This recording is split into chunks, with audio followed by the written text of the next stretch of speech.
mga kababayan, ma'am sir, this is Jam, the Filipino channel ng iyong pong lingkod. So today is January 31, 2026. Tayo ngayon ay papunta dyan yan sa may Liz Queen Zias Tour sa may Road 5, Barangay 164 Caloocan.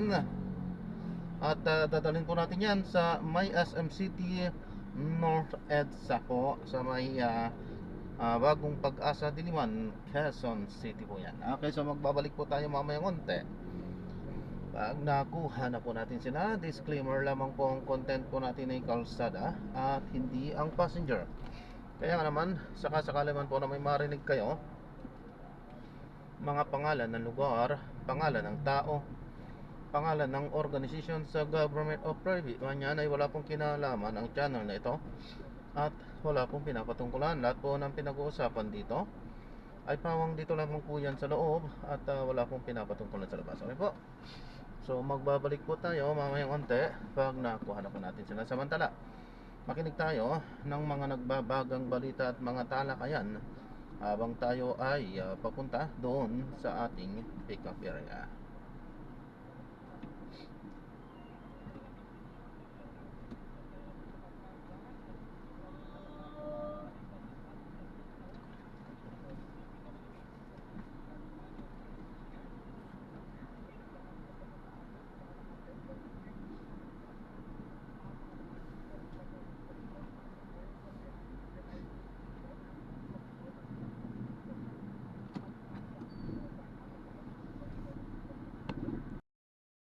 Don. Sir Ben, maraming salamat.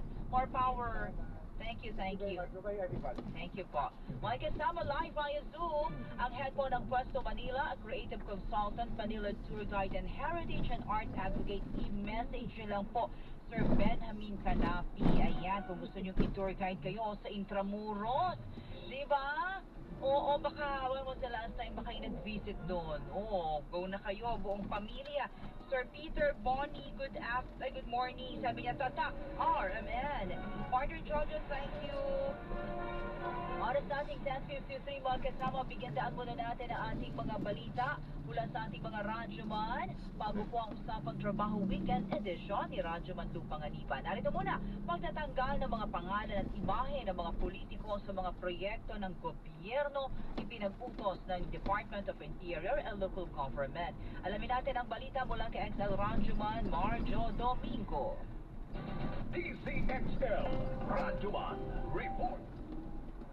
Ipinag-utos Department of the Interior and Local Government ang striktong pagpapatupad ng anti-EPAL policy sa buong bansa, kung saan agarang pinatatanggal ang mga pangalan at imahe ng mga politiko sa lahat ng mga proyekto, programa, aktibidad at sa mga properties ng gobyerno. Ang nasabing kautosan ay para sa lahat ng lokal na pamahalaan at DILG offices sa buong bansa sa bisa ng memorandum na ilabas ng ahensya.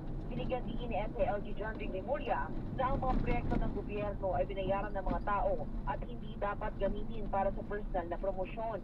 Kaugnay nito, hinikayat ni Rimulya ang publiko na i-report ang mga makitang lalabag sa nasabing anti-EPAL policy. Kasama mo sa DZEC sa Laramen, Manila, Radyoman Margie Domingo, sa Top RMN, DZEC-L, Santa Fe. Maraming salamat. Konstruksyon ng flyover sa Angeles City, Pampanga. Target matapos sa June 2027 ayon sa Department of Public Works and Highways o DPWH.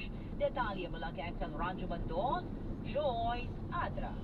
DCXL Radyoman Report. Report sa Secretary Pinsa dito ng konstruksyon ng Santo Cristo flyover na siyang magsisilbing alternatibong ruta para maisa ng mabigat na daloy ng trapiko sa MacArthur Highway sa Angeles City, Pampanga.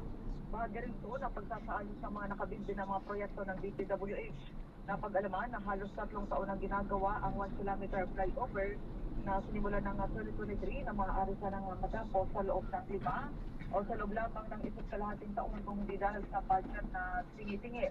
Dahil dito, pinag-autos na ng kalihim na pondohan ang proyekto at target na matapos ito sa susunod na buwan o sa susunod na taon sa buwan ng Hulyo. Kasama mo sa DCXL Manila, Radyoman Joyce Coliatas, Adra, Tatak RMN. Maraming salamat. Supreme Court ruling kaugnay sa impeachment laban kay Vice President Sara Duterte patunay na may limitasyon ng political power at hindi kailanman makakahigit sa konstitusyon. Detalye ng balitang yan mula kay Axel Rajuman 1, Grace Mariano. DCXL Radyoman Report. Para sa bagong henerasyon, party list ay napatunayan ngayon na sa umiiral na demokrasya ay may limitasyon ang kapangyarihang politikal at hindi madadaig ng anumang aksyon ng supermajority o mayorya ng mga kongresista ang konstitusyon. Mensahe ito ni bagong henerasyon party list Representative Robert Nasal matapos pagtibayin ng Supreme Court ang una nitong deklarasyon na unconstitutional ang Articles of Impeachment laban kay Vice President Sara Duterte. Magugunitang sa nagdaang 19 Congress ay isa si dating DH party list Representative Bernadette Herrera sa mga kongresista na hindi lumagda sa Articles of Impeachment laban sa Vice Presidente. Umaasa si Nasal na ang pasya ng Supreme Court ay magiging gabay sa mga opisyal ng pamahalaan. Paalala ni Nasal, kasama sa kanilang tungkulin ang pagsunod sa saligang batas at sa tiwala ng mamamayan, kaya kahit naharap sila sa matinding pressure ay dapat pa rin silang manindigan sa kung ano ang tama. Kasama mo sa Kamara, Rajuman 1, Grace Mariano, Tatak RMN, DZXL 558. Salamat. Pagkabyada sa Bank Secrecy Law, sinalangkay na sa plenaryo. Detalye mula kay Axel Rajuman 6, Conte Bata. DCXL Radyoman Report. Bigyan diin ni Senator Joel Villanueva na napapanahon na para amyendahan ang umiiraw na Bank Secrecy Law.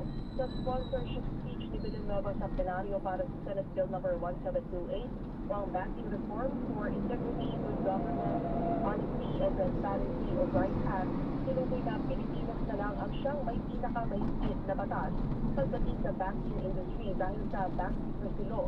Sinabi ni Villanueva na maganda ang layunin ng batas para maprotektahan ang lahat ng mga gustong maglagak ng kanilang mga salapi sa bangko. Subalit sa paglipas naman ng panahon, ginawang sangkala ng batas ng ilan na nasasangkot sa katiwalian at hindi maaaring silipin ng mga kaukulang ahensya at maging ng Kongreso itong mga bank accounts.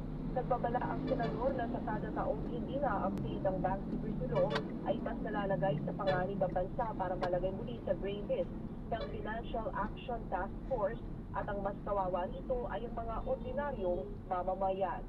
Kasama mo sa Senado, Rajuman 6, Conde Bata, Tatak RMN, DZXL 558. Maraming salamat sa balitang yan ng ating mga radyoman.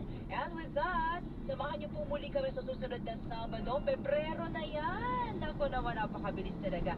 Salamat kay Miss Jen, sa ating kasama sa digital, of course, sa technical department, at sa ating si May. Tama, May ba? Ayun, May ganda.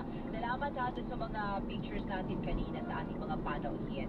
At syempre po naman sa ating mga radyoman. At kay Sir Ben po, ayan, maraming salamat. At kay Partner Jojo, thank you. We'll see you next month of February na yun. Dahil katapusan na po ng January. At ako po si Radyoman, Jenny Pahilangis, na ngalan po ni Partner Jojo Armenta. Ang programang ito hatid sa inyo ng DCYM at ng RMN. Susunod na po, si Radyoman Lupang Anipan sa Usapang Trabaho Weekend Edition at tabayan ang ninyong oras. 11 o'clock, dito lamang sa programang Kwentong Bayani. That time check was brought to you by Arena Blast Sports Booth. Arena Blast. Gambling is for 21 years old and above only. Gambling can be addictive. Know when to stop. That time check was brought to you by ACS Manufacturing Corporation. ISO certified world-class quality. Circle Plus Herbal Capsule. Ako po si Angelica. May bukol po ako sa tuhod. Hirap po talaga ako maglakad. Nag-take ako ng Santon Plus araw-araw. Isang buwan lang. Palit ang bukol ko. Epektibo talaga ang Santon Plus Herbal Capsule. Circle Plus. Pag-ibig sa mga bigat. Santon Vitamin C. Ang alkaline ng Vitamin C. Ako po si Jenny Lynn. Isa akong banker para maboost ang aking immune system at protektado sa anumang sakit. Santon Vitamin C ang iniinom ko. Dahil hindi ko ramdam ang pagod sa araw-araw na trabaho. Santon Vitamin C. Ang alkaline ng Vitamin C. Pag-ibig sa pinakamalapit na butika sa inyong lugar. Santon Gold Coffee Mix. Ako po si June, akin pa talagang talit sa akin ng Santon Gold Coffee Mix. Matamis, tapang at aroma ay talagang napakaswabe. Turing talaga ng Santon Gold Coffee Mix. Santon Gold Coffee Mix. Nagkape ka na, nalakas, at gaganda ka pa hanggang sa butika. Fairness, let's glow up. budget,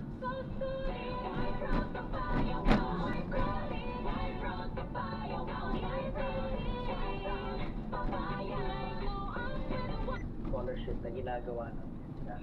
Ang unang-una po ay tinatawag natin na Training for Work, no? Scholarship program. Ito po ay ginagawa natin karamihan sa ating mga TBI, no? Sa mga eskwelahan, institution-based.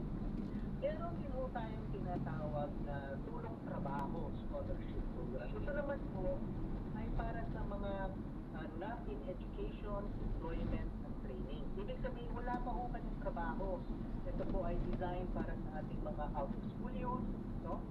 Or ito po ay designed sa mga underemployed. Ito rin po sa ating mga special clients, no? PWD, solo parent, yung ating po beneficiary family.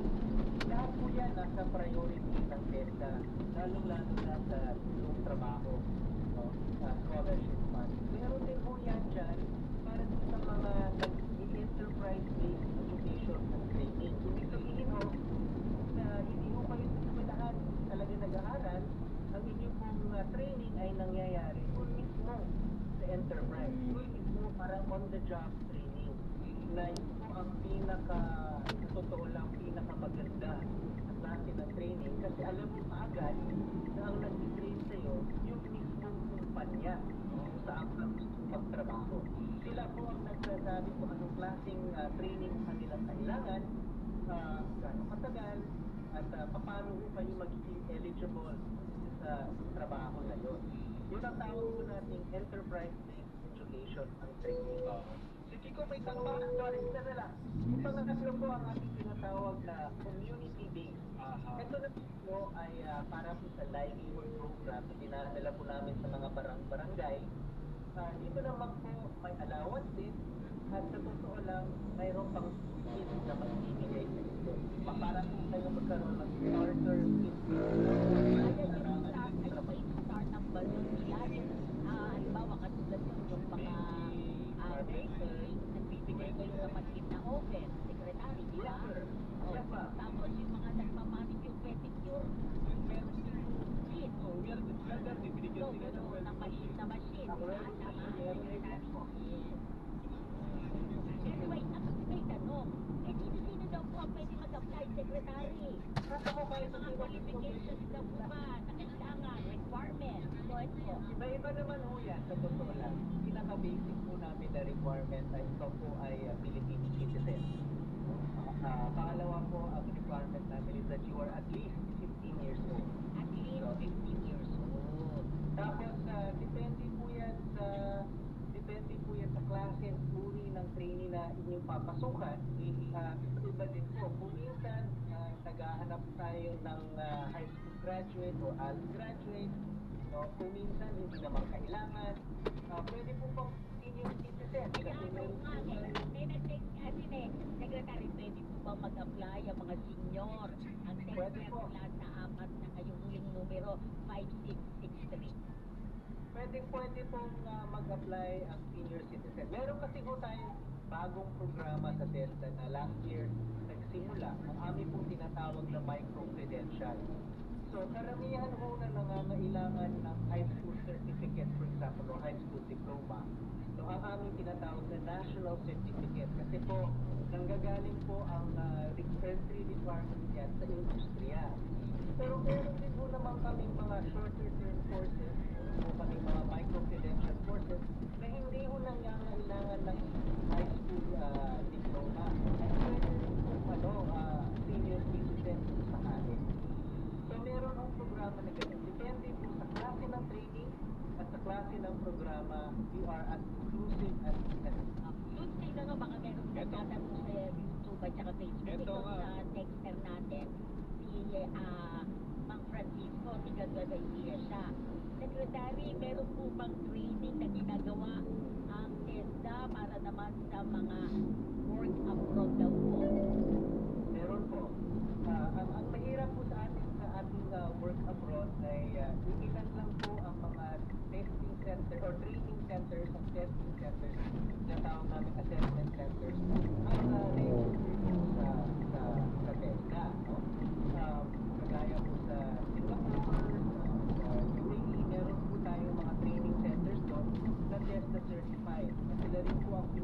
kailangan ng TESDA, kasama po ng OWA at DSW. So, para po makapagbigay ng assessment sa ating mga kababayan na overseas. Pero meron din po tayong tinatawag na TESDA online program. Ito po ang siguro pinakamadali kasi ito po ay libre. No, online mo siya, makikita po natin ang asynchronous tawagin na training modules ng TESDA online. Ito po ang TESDA online program. Na online rin, and all Filipinos can avail. So kung meron ho kayong growth mindset at gusto nyong gumaling po kayo sa isang larangan ng training o skill, no? Nandyan po ang TESDA online program para matulungan kayo. At ang nandun po na klase ng training ay hindi lang ang binibigay ng TESDA, pero pati na rin ang mga binibigay na training ng partners po ng TESDA, kagaya ng IBM. No, matindi po ang ating problema ngayon sa AI at sa ICT. No, Secretary, tama. so partner po ang TESDA sa IBM, sa Google, sa Coursera. Marami po dyan kung kayo ay may tiyaga. No? Pwede po kayong pumunta ng TESDA online program at marami po kaming online modules. Pati na rin po sa financial literacy. Meron po kaming modules on language learning. Kung gusto nyo matuto ng Japanese, halimbawa, o Korean. Meron po kaming modules on entrepreneurship and logistics. So, pati na rin po ang para sa barista, para sa baking. Lahat po yan is part of our TESDA online program na malaking tulong po ang magbibigay sa ating mga OFW na mga kababayan na gusto pong mag-upskill kung sakali. Yung mga kamag-anak doon ng OFW, meron din po ba para sa kanila? Meron po. Ito po ay isa namang programa na kaugnay po namin ang OWA. So, katuwang po namin ng OWA, magparehistro po sa OWA na ito ang inyong kailangan at sabay po namin kayong magbibigyan ng vouchers from TESDA. Ayan. Napakaganda mga programa. Anyway, Secretary, magpapasalamat kami at kami sa Paulacan para makapagbigay din naman tayo ng magandang good news sa ating mga kapuso na nagnanais. Correct. So, bigay namin yung pagkakataon, Secretary. Kung meron pa rin mensahe. Ano na lang po, no? Sana malinaw sa lahat na meron po tayong tinatawag na lifelong learning, no? Framework Act na nilagdaan po ng Pangulo, no? At dito po sa ating lifelong learning, TESDA po ang pinakamalapit at pinakamaikli no, na runway para sa employment. Ang kailangan mo lang namin ay inyong growth mindset at gusto ninyong umangat ang inyong buhay at kayo po ay willing no, na mabigyan ng pagsasanay. Kasi po ang TESDA ay nasa kasanayan. Practice-based po kami para magkaroon kayo ng competency. At meron po kaming tulong na ibibigay bilang scholarship. Pero limited pa rin ang scholarship po natin. 650,000 lang ang target po sa 2026. Kaya mag-apply na ho tayo at sabay-sabay ho tayong umangat. Correct. Sabi nga nila sa TESDA, kayang-kaya. Diba, Secretary? Tama. Yes. Maraming salamat, Secretary, and happy weekend. Salamat din yung dalawa. Maraming salamat. Ito pong narinig si Secretary Jose Francisco Kiko Benitez ng Technical Education Skills Development Authority of Oras para sa mga kapuso natin na gustong makalaya sa kanilang mga pagkakautang. Yan na po na yung umaga. Organization, trabaho, negosyo.